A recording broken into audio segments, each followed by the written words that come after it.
Bonjour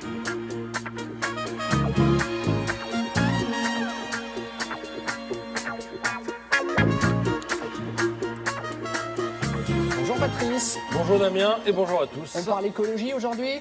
Oui, alors avant on parlait d'écologie, aujourd'hui on parle de climat. Eh oui. On a changé de monde, donc on a changé de mot, on a même changé de dimension et d'approche. Alors qui l'eût cru ? C'est désormais le capitalisme qui se porte au secours du climat. C'est en tout cas la thèse défendue par l'opinion pour qui plus les questions environnementales progressent dans les opinions publiques, eh bien plus elles échappent aux mouvances écologistes. Alors l'écologie a changé d'époque, écrit Nicolas Bétou, elle n'est plus l'apanage de militants d'une gauche extrême, promoteurs de la décroissance et de l'économie et défenseurs d'un modèle de partage et de redistribution. Elle n'est plus une ligne de fracture politicienne entre une droite supposée autiste sur ces questions et une gauche mobilisée par sa proximité idéologique avec les Verts. Elle n'est plus le lieu de ralliement d'une poignée d'adversaires de l'entreprise et des patrons, par nature exploiteurs de la planète et du genre humain, non ? Mais alors, on se demande de qui est-elle l'apanage ? Eh bien, certainement pas des États qui sont sans le sou, non.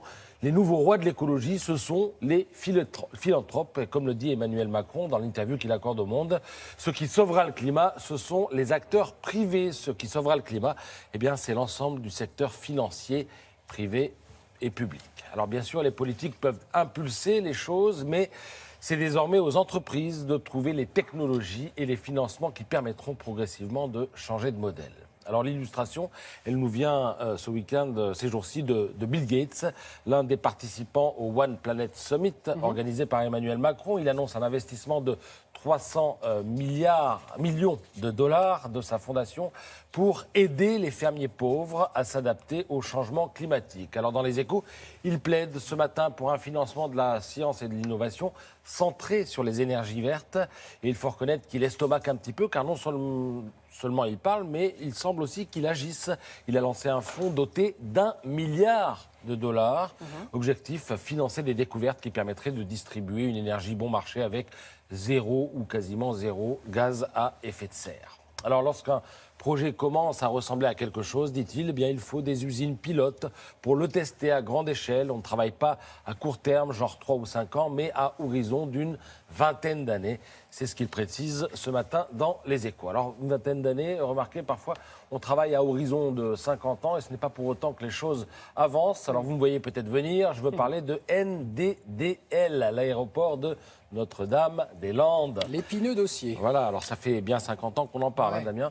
Aujourd'hui, donc, 2792e épisode avec la remise du 947e rapport. Les chiffres sont de moins, mais enfin, on ne doit pas être loin. Rapport d'experts qui, finalement, s'en remet à la sagesse du président de la République qui se prononcera en janvier. C'est ce qui autorise Libération à titrer « Jusqu'ici, tout va bien ».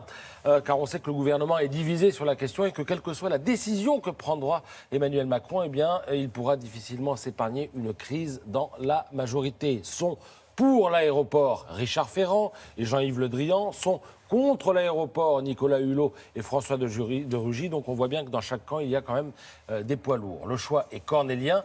L'affaire, elle, mélange Kafka et Courteline, pour reprendre la formule du Figaro. Et selon Yves Tréhard, qui signe l'édito, eh bien, elle est surtout révélatrice de l'incapacité des pouvoirs successifs à assumer leurs responsabilités. Les seuls gagnants à ce jour, ce sont les zadistes, ceux qui ont pris racine sur les terrains de Notre-Dame-des-Landes et qui devront, je cite Tréhard, être expulsés, quelle que soit la décision d'Emmanuel Macron. Voilà, je ne dirais pas qu'on est reparti pour 50 ans, mais il faut voir, on ne sait jamais. C'est la morale de l'histoire. Faut voir, on ne sait jamais. Merci beaucoup, Patrice.